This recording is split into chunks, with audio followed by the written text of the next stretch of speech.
you see this wonder spread in front of you? The clouds. Induk 4 ekor yang jantan 4 ekor, betina 1 ekor darah. Nah ini sudah makan fermentasi yang berbasis MA11 penemuan dari Pak Nugroho. Nah selama ini hasil susunya lebih meningkat dan bagus, serta untuk menekan kos produksi pakan, nah itu lebih menurun dan hasilnya susu lebih meningkat. Monggo di dalam kita. Sakarungannya 50 kiloan, tetrak 50 kilo, katul 50 kilo, brevolar 50 kilo, sama kulit kopinya yang 150 kilo. Iya, dicampur, ditutup rapat, dikasih MA11 dulu. Itu saya untuk 1 ton, itu saya 1 liter MA11. Yang induk baru makan ini dulu hanya keluar 15 liter per hari. Itu hanya konsentrat. Setelah mengenal MA11, saya kasih fermentasi itu sampai keluar 22 liter per hari. Peningkatannya luar biasa dengan kos produksi yang menurun. Kalau konsentrat 8 kilo itu 1 kilonya 2.500, itu sudah bisa dibayangkan. Kalau ini saya kasih 8 kilo dengan kos yang 1.100, itu hanya 8.800. Pagi sama sore. Oh ya, 5 kilo, sore 5 kilo. Iya, kalau saya sebelum diperah saya kasih, bersihkan kandang baru merah. Iya. Sangat mudah sekali, tinggal kemauan mereka mau belajar enggak. Ini pemanfaatan limbah yang sangat bagus. Karena kita akan ngejar waktu supaya tetap masih terang di Boyolali, kita undang untuk balik ke bisnya masing-masing. Nah, MA11 ini adalah salah satu dari produk, namanya produk PT Alfalfa yang kita dirikan bersama Pak Nugroho tadi. Beliau meriset 8 tahun, ketemu kita dirikan perusahaan namanya PT Alfalfa. Nah, PT Alfalfa sendiri itu adalah anak perusahaan dari perusahaan yang kita sebut yang ada di kaos bapak semua, itu logonya. Itu sebenarnya logo perusahaan dari namanya Kalifalen. Kalifalen itu PT Bumi Kalifa, itu induknya lagi. Nah, PT induknya inilah yang nanti akan menyebarkan konsep KKP, kepemilikan kebun produktif.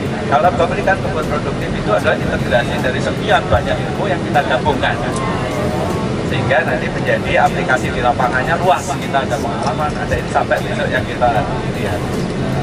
Nah, kenapa posisinya ini nanti kita melihatnya sampai jauh ke depan. Suatu saat mudah-mudahan Kalifah terbentuk, maka Kalifalen ini menjadi BUMN pertama dari Kalifah. Mudah-mudahan maka dari sekarang kita sudah sebut Kalifalen. Itu nanti kalau Kalifah terbentuk kita tinggal serahkan, silahkan diambil sebagai BUMN-nya ke Kalifahan. Kurang lebih seperti itu. Nah, ini mulai dari yang sangat kecil, dari mikroba sampai kepada konsep kedepannya perjuangan umat seperti apa. Ini yang dagingnya. Keselot melihat ini juga, namun kalau keselot itu sudah terlalu sore, jadi yang jelas seperti ini hanya luas gitu saja. Jadi sama, ini ada tanaman apa-apa yang sudah keluar bijinya ya. Jadi tanaman apa-apa ini kami sudah kembangkan sekitar 10 tahun yang lalu. Terus nanti di sini ada peternakan kambing yang semua kambing, ayam, lele itu 100% menggunakan pakan organik ya. Jadi seluruhnya nanti Bapak akan lihat pakan limbah semuanya. Jadi ada gami segalanya, itu tidak ada harganya, itu saya create jadi makanan yang bergizi ya. Jadi nanti Bapak langsung lihat praktek. Kita akan membuat dulu. Jadi kita bagi dua ya, kelompok ini kita bagi dua. Kita satu kelompok membuat pakan dulu, satu kelompok membuat pupuk ya. Jadi supaya nanti nggak terlalu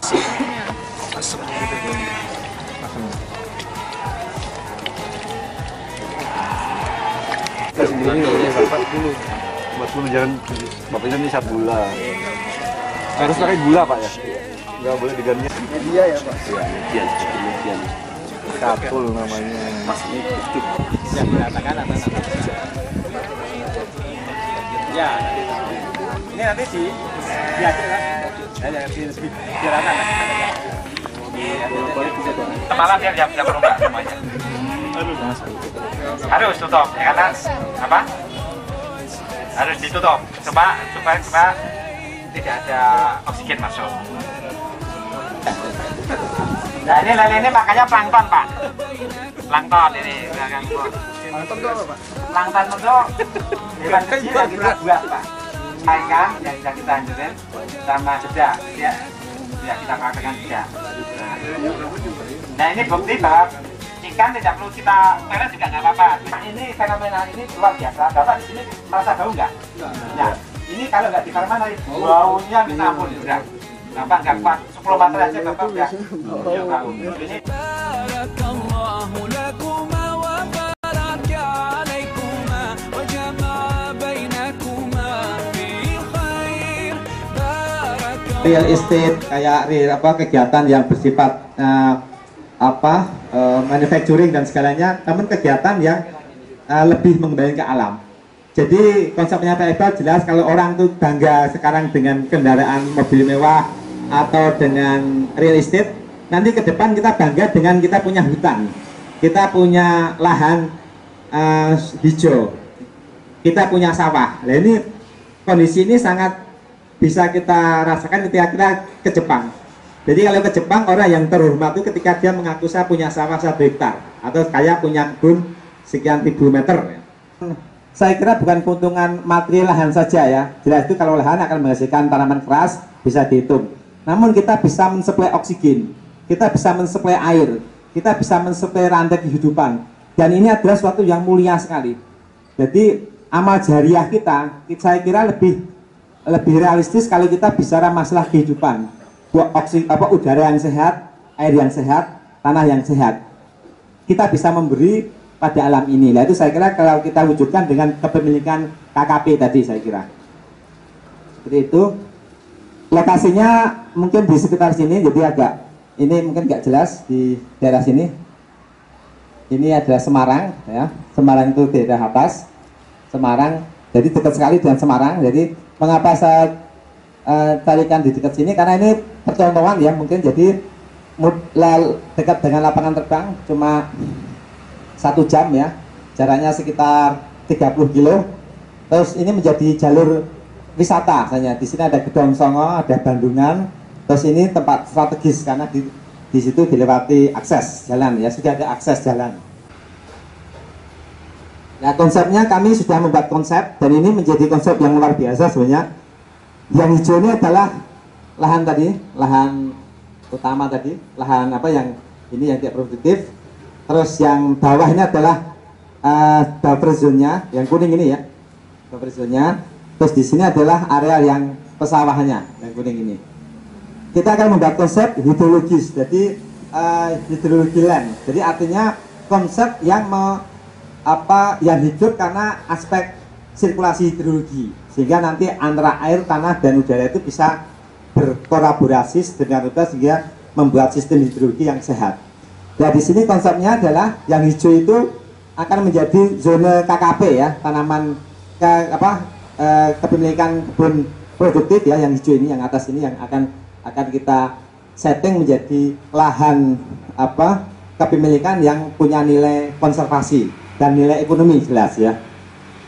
Terus yang kuning ini akan kita setting menjadi zona KKP itu tanaman pengisi ya, seperti kopi, coklat, mungkin ada alfalfa juga dan segalanya, empon-empon, palawija, tanaman apotek hidup. Karena di Semarang, Jawa Tengah cukup bagus untuk pengembangan obat tradisional, jadi yang kuning ini. Terus yang ini kuning dan hijau adalah KKP semuanya. Mungkin lahan yang akan kita tawarkan kepada masyarakat untuk kepemilikan konservasi tadi, lahan konservasi ya, lahan yang kepemilikan yang produktif ya, namun punya nilai konservasi. Terus yang hijau ini adalah zona ya, sebenarnya itu hijau muda sebenarnya. Ada zona hortikultural, jadi kita bisa kerjasama dengan petani setempat. Jadi saya kira ini bukanlah hal yang kita tawarkan, namun kita bisa bermitra dengan petani sayur yang ada di sini, ya, bersayur, ya. Ya. Jadi ada kobus, buncis, brokoli, wortel dan lain-lain, ya. Nah, terus kondisi ini kita tingkatkan lagi dengan konsep villa kambing, ya, villa kambing, villa sapi segalanya di sini. Karena apa? Ini akan membuat rantai kehidupan tadi. Jadi nanti konsep ini nanti akan bisa terkolaborasi dengan limbahnya. Kegiatan ini bisa masuk ke peternakan, peternakannya, kotorannya bisa masuk ke pertanian, pertaniannya dan kotorannya bisa untuk pupuk kembali ke sini. Jadi ada sirkulasi yang sehat sekali dan ini menjadi pertontonan yang bagus. Infrastruktur yang kita kembangkan di sana juga saya kira nggak terlalu sulit karena di sini ada sungai, terus di sini ada akses jalan, ya. Tinggal kita create-kan dengan konsep terintegrated. Jalan kita masukkan dengan jalan akses sederhana, ya. Mungkin sampai ke pengembangan wilayah livestocknya, ternaknya. Di bawah jembatan ini kita beri bendung semacam simple dam atau small dam, akan menjadi tertampung jadi long storage ini, long storage, ya. Terus mungkin di sebelahnya juga akan kita kembangkan menjadi pondok-pondok kecil, ya. Ketika nanti para pemiliknya menikmati hutan, ya. Nah, ini menikmati hutannya sambil di bawah hutan nanti. Nah, ini adalah menjadi konsep, ada small dam, terus airnya kita bendung sehingga ada terjunan. Air terjunannya kita naikkan ke atas dengan model hidram. Jadi dengan tekanan kecil, namun dia akan bisa menaikkan ke atas. Jadi di sini ada konsep mikrohidronya juga. Terjunannya kita buatkan kincir untuk menerangi pondok-pondok tadi. Terus semua akan kita recovery dengan MA11 untuk bisa menjalankan rantai hidrologinya. Agar ini menjadi konsep yang menarik, kita beri kawasan, kita beri akses jalan masuk sampai ke atas, ya, dan segalanya. Jadi kalau kita lihat, inilah konsep cycle hydrology cycle yang kita bangun di KKP tadi, ya. Jadi di sini harapan kita yang hijau dan kuning tadi akan terbentuk suatu infiltrasi yang bagus dan juga ada run off, nanti akan mengisi sungai tadi yang kita bendung, ya. Terus sungai ini akan menyehatkan ternak dan segalanya, ternak tadi akan menyuburkan atas dan segalanya, sehingga konsep inilah sebenarnya cycle hydrocycle ini akan bisa kita kembangkan menjadi konsep laboratorium alam mungkin paling penting, ya, yang laboratorium yang bisa kita contohkan oleh semua pengembangan lingkungan di segala macam. Jadi ini adalah cukup menarik. Jadi di sini lengkap sekali, aspek-aspek edukasinya ada, aspek ekonominya ada, aspek konservasinya jelas ada dan segalanya, termasuk nanti aspek sosial politiknya jelas di situ cukup bagus karena menjadi daerah yang strategis. Pengembangan wisata agronya juga nggak terlalu sulit karena di situ sudah ada jalur-jalur wisata yang bisa kita create.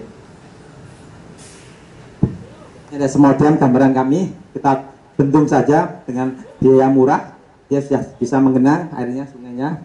Terus ini ada hidram tadi, ketika air kita tekan sedikit bendungannya, terjunan 2 meter, saya bisa menaikkan air sekitar hampir 25 meter, ya. Dengan tekanan 2 bar, kita bisa menaikkan sampai 20 meter ke atas, ke bukit tadi, untuk memberi pengairan. Ini konsep mikrohidronya, jelas kalau ada 1,5 air turun, ya, terjunan 1,5 itu bisa menciptakan air 10.000 megawatt, ya. Jadi kalau di situ buat terjunan banyak, saya kira karena daerahnya lerengnya cukup curam, mungkin ada sekitar 5 terjunan, jadi 5 kali 10.000 sudah ada 50.000 megawatt. Jadi sangat cukup untuk menerangi kawasan eco farming tadi. Ya, ini adalah rangkaian kegiatan yang ada di eco farming tadi. Pakan, pupuk, energi, pangan bisa kita bangun di sana menjadi laboratorium yang cukup lengkap dan sangat penting, ya, saya kira untuk percontohan yang baik. Saya kira itu Pak Iqbal, singkat namun ini juga artinya konsep ini jelas realistis karena ini ilmu ini adalah mudah dan saya kira nggak terlalu sulit, lahan juga jelas, tinggal nanti kita matangkan dari tingkat legalitas dan segalanya. Saya kira nanti bisa dibantu oleh Pak Iqbal dan teman-temannya dari Legal Formarnya, Pak. Terima kasih.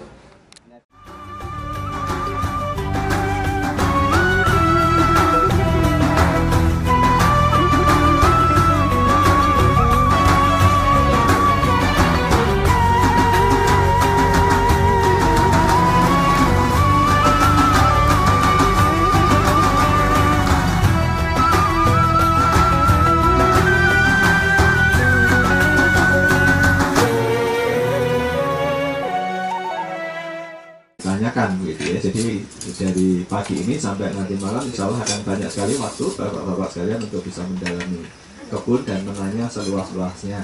Sama dengan yang kemarin kita share di Boyolali, semua ilmu yang ada di lokasi-lokasi kita, apakah itu di Jonggol, apakah itu di Boyolali kemarin, sampai juga di perkebunan ini, semua free.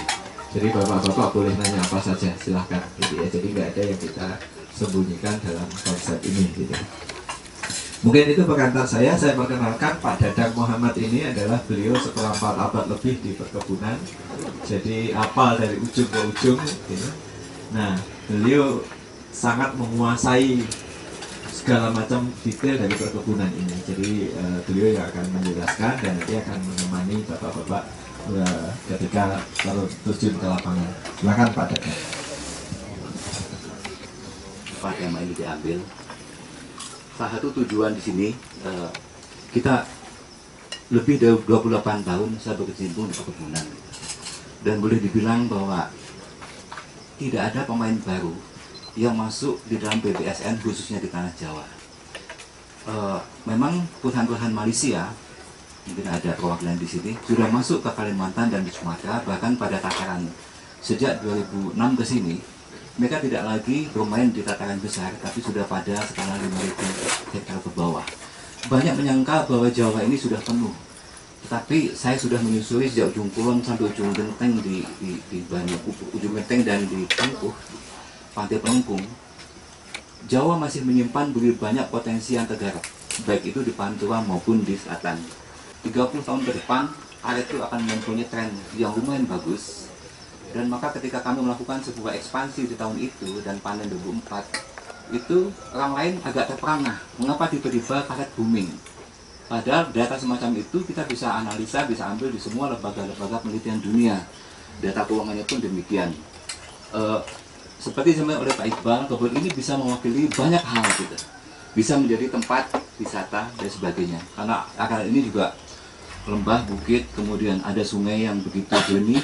Kemudian kalau naik sedikit kita sampai ke Gunung Kelut, dan di sini kaya dengan candi-candi peninggalan Majapahit. Gitu. 1 kilo dari sini ada Candi Penataran. Di situ dulu digunakan sebagai semacam lembaga pendidikan di zaman Hayam Wuruk. Gitu. Kemudian di sini ada banyak hal yang nanti kita biasa, seperti misalnya ke depan bahwa hendaknya kita tidak main pada komoditi yang tidak ada industri pengolahannya.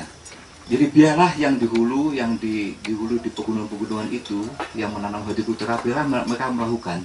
Saya lebih cenderung menyarankan kita masuk ke aspek yang justru bermain di arena pasar yang besar dan persaingan yang begitu banyak. Syukur itu ada komoditas ekspornya. Di pedesaan itu insya Allah akan menciptakan lapangan kerja yang real. Kebun ini menyerap 500 sampai 700 tenaga kerja per harinya. Aspek konservasi, banyak yang memilih untuk berkampanye lingkungan, tetapi penataan kebun semacam ini juga bisa menciptakan satu watershed area yang bisa menjebak adanya air masuk ke dalam tanah. Nggak peduli airnya itu dinikmati orang Tulung Agung maupun Trenggalek, tapi kita sudah berbuat baik di muka bumi. Nah, di sini pun banyak hal dalam CSR kita misalnya.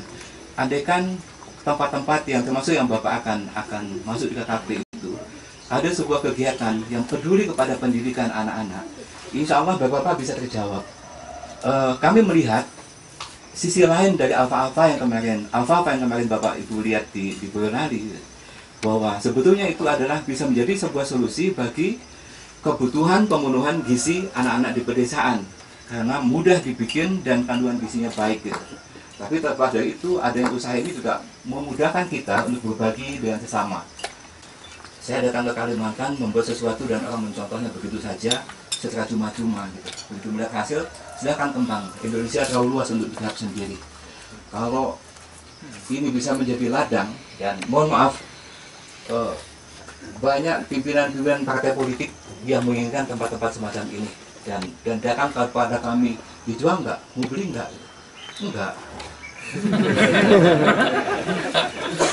Nah, kalau panjenengan Bapak Ibu pernah ke daerah-daerah mulai dari Bayah terus ke situ, lebih dari 40.000 hektar kosong.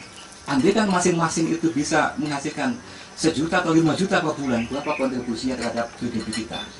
Gambut kita 20 juta hektar di pantai timur Sumatera dan selatan Kalimantan, nggak tergarap sampai sekarang.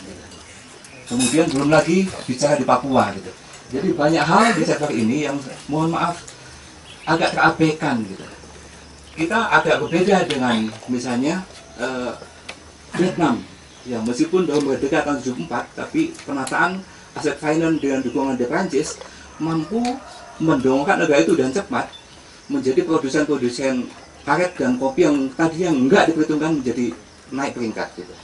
Tapi kita tidak, mohon maaf, pelaku usaha di sektor ini nyaris jalan sendiri. Gitu. Kita lihat di semua supermarket Indonesia, buah-buahan mulai jeruk, mulai kiwi, bahkan kiwi kalau Anda perhatikan betapa pandainya orang Selandia Baru, dia naruh apa itu sendok kecil di dalam kiwinya itu, ngajari kita makan kiwi itu bukan dioncei tapi dipotong dan disendokin satu-satu. Ada transfer budaya yang mereka coba tanamkan ke kita gitu. Tapi tidak ada yang pernah menangani secara serius. 2 bulan lalu Pak Mentan menghubungkan kami dengan sebuah perusahaan Jepang gitu. Tapi begitu bicara tatakannya kok 15 hektar. Saya pikir itu biarlah menterinya sendiri yang kerjakan.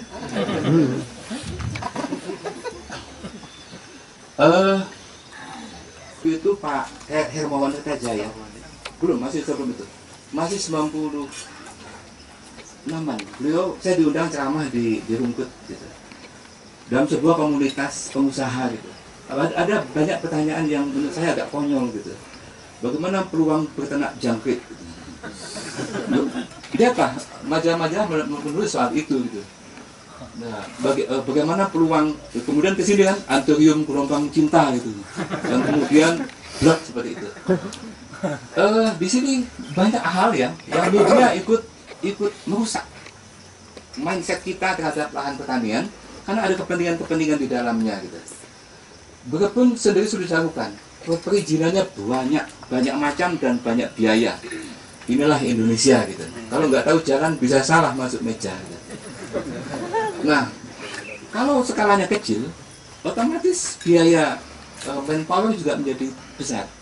Anda punya kebun 2 hektar, ngambil tenaga dari SPMA atau IPB, kira-kira habis buat gaji dia setahun tanpa pernah panen. Gitu. Nah, banyak waktu terbuang. Saya menyaksikan sendiri periode ini. Mereka berpikir bahwa untuk masuk kebun cukup baca buku dan lakukan itu di lapangan.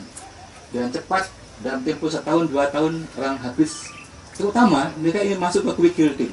Tanaman kayak tomat, kayak cabai di dataran tinggi gitu. Dia pikir bahwa dengan 40 juta dalam tempo 4 bulan dapat 120 juta. Tidak begitu. Disinilah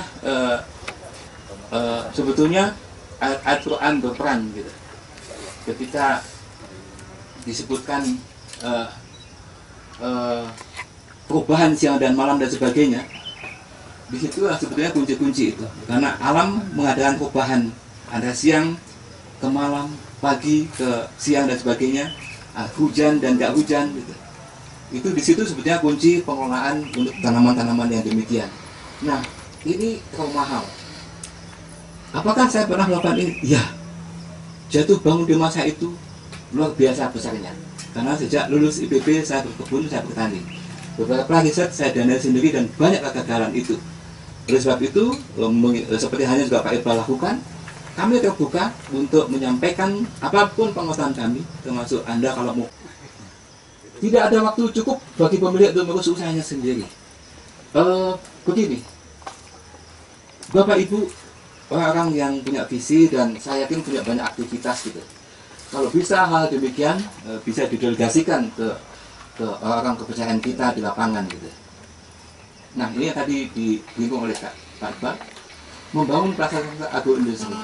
Jadi di sini sudah hitungannya itu hitungan satuan gitu. Dan tadi sebelum Pak Iqbal, kepemilikan lahan perorangan. Kalau hak guna usaha macam begini, itu ada batasan 25 tahun, 30, 35. Tapi di Kalimantan 50, Indonesia Timur 99. 99 tahun mengikuti mengikuti zaman dulunya. Freeport. Ya. Kepemilikan lahan perorangan dan sertifikat hak milik ya sangat bagus itu atas nama masing-masing gitu. Pengelolaan kolektif ini efisien. Seperti di tempat ini kami membagi beberapa wilayah kerja gitu. Sebenarnya untuk satu lahan tebu itu cukup satu pengawas meskipun luasnya 200 hektar. Kalau Anda nanam 10 satu pengawas, sisa bagi usaha panjenengan akan susut gitu. Nah, ini adanya dukungan pokok karena terbukti di sini beliau-beliau hadir. Nah, semua berbasis riset. Seperti tadi disampaikan oleh Pak Iqbal bahwa Boyolali ada pusat riset dari Kalifa ini, kemudian bisa dikembangkan. Dalam perjalanan kami makin ke sini, akhirnya kami dipertemukan dan banyak hal yang belum terungkap. Seperti misalnya, saya dipertemukan dengan seorang riset yang lebih dikenal di Palestina dan di Mesir, tapi tidak dikenal di Indonesia. Beliau menjelaskan bahwa di masa Nabi Sulaiman, yang namanya gandum itu gizinya salah satu kemiri besar itu, dan berdasarkan fosil. Beliau pula membuatkan lompatan yang luar biasa di bidang nanoteknologi, dan saya sedang adakan riset ini dengan menghasilkan produk-produk yang sangat-sangat fenomenal. Tapi kalau sudah berhasil nanti insya Allah saya sampaikan. Transfer teknologi, seperti tadi disampaikan oleh Pak Iqbal bahwa tempat ini maupun tempat-tempat lain sangat terbuka bagi siapapun untuk belajar sejauh niatnya adalah untuk menciptakan kemakmuran bersama. Nah, meskipun sekolahnya besar, manfaatnya itu merata. Beda dengan perusahaan yang gede, pemegang sahamnya cuma 2 atau 1 keluarga atau 5 gitu. Tapi dan pasar ini insya Allah bisa merata. Harusnya Indonesia bisa melahirkan miliuner baru di masa depan. Bermanfaat. Mengapa kalivalen yang tadi disampaikan oleh Pak Iqbal? Kita bisa berserikat, kesamaan visi dan sebagainya. Tidak mengawali dari nol. Pengalaman kami, mari kita gunakan bersama. Kalau ada keinginan untuk belajar, mari sambil jalan. Tidak usah ada kelas, karena ruang kelas ini begitu luas. Di sini 620 hektar, nanti di Indramayu lebih dari 10.000 hektar insya Allah. Nah, ini lagi saya sebut menghormati kehadiran beliau di sini. Nah, pasar seperti pasar kayu di sini kelihatannya kecil, tapi sudah permintaan ke Cina. Nah, insya Allah Anda percaya Pak Iqbal kan?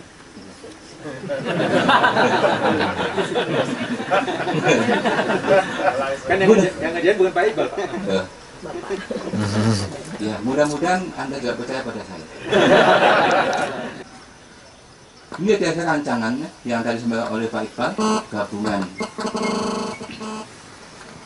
Kita akan masuk ke organik karena terbukti pupuk organik ini lebih bagus daripada pupuk kimia.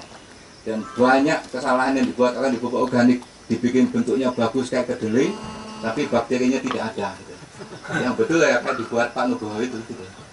Sifat organiknya ada. Kemudian akses modal ini betul. Saya juga mengikuti beberapa pertemuan Pak Iqbal dengan perwakilan dari para syekh kaya di Arab Saudi. Ini saya mengikuti dan sedang berproses.